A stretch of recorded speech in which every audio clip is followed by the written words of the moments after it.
New Zealanders, I think we're getting scammed. Now, as you can tell by my social media presence over the last 2.5 years, I've been banging on a pretty good tune around common sense and transparency. Now, I've got a quantity surveying business and I've been pricing jobs for builders, commercial builders, domestic projects all over New Zealand for the last 5 years. I have my own building company, so when I see the cost of something and I think it's blowing out, I'm going to call it out. Now, I feel like I've been doing a lot of due diligence, and all the comments and messages that you, the public, and the followers have been sending me is great for our general knowledge and great for me to learn and look where we need to take this thing and what's wrong and what's right. Now, it's just concerning. I made another video last night about the Takapuna stairs in Milford, specifically, that were $322,000 or $280,000.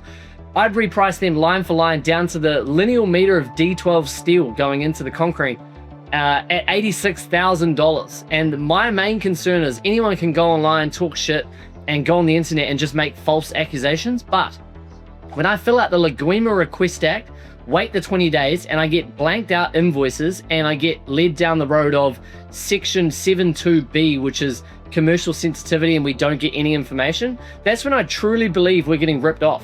I just got off a call with a client this morning. It was a client dispute with a builder doing a project, and they'd requested a line-by-line breakdown of the project management hour that the builder was charging the client for £20,000 worth of project management every single hour, every single day.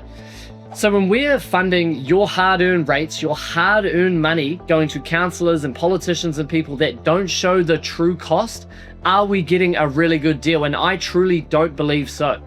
Now, what I'm really more concerned about is no one has told me to shut up. Now, I don't have the biggest presence, but if we looked at like Stuff and NZ Herald, are they covering these topics of like a bridge build that's going to be $16.5 million? I do my own internal research, jump on Instagram and say I would love to talk to a civil QS bridge specific builder person out there. Someone reaches out to me, they've got credibility, they've been verified by people in the comments, and he's been pricing bridges alone for 16 years. And he said this bridge costs no more than $2.5 million. We put that on social media, it collectively gets over 150,000 views, and no one in the councils or in the higher ups cares to think, shit, we better shut this guy up and tell him to stop or send him a cease and desist or whatever.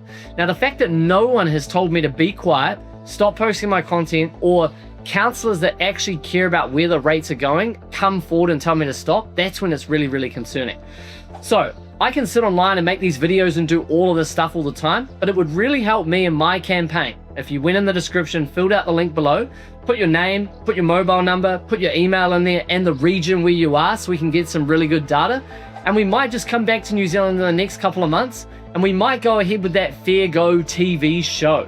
Now, why would we do that? 1, it's great for brand. 2, I think it's a generational opportunity to build a bit of a persona around me and help the New Zealand people get a better deal.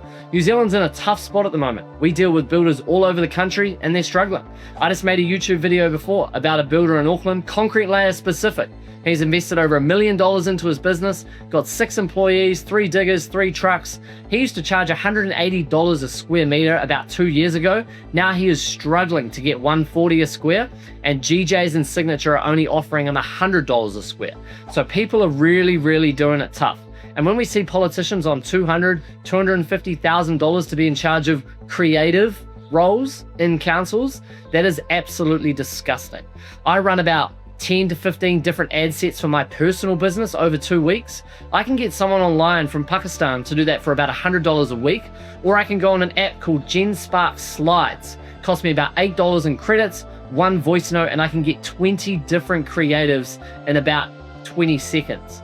So when we look at a logo in Wanganui and there's a cultural bill of $75,000 to give a logo, why are we not giving that out to like a young school kid, a young leaver, someone that's studying graphic design, cares about the area and just wants to get some work experience under their belt?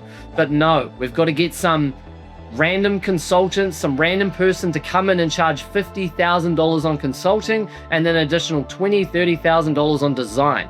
I'm telling you right now, we don't need all these consultants in top tier businesses. If you're a consultant acting in the private world and you're a CEO and you can take a company from $1 million to $10 million, sure, you should be paid that 100%. No risk, no reward. But when it's a council's role and rates keep going up and people are dissatisfied with your services, why do you deserve $450,000 a year as a CEO like the one in Wanganui is getting paid?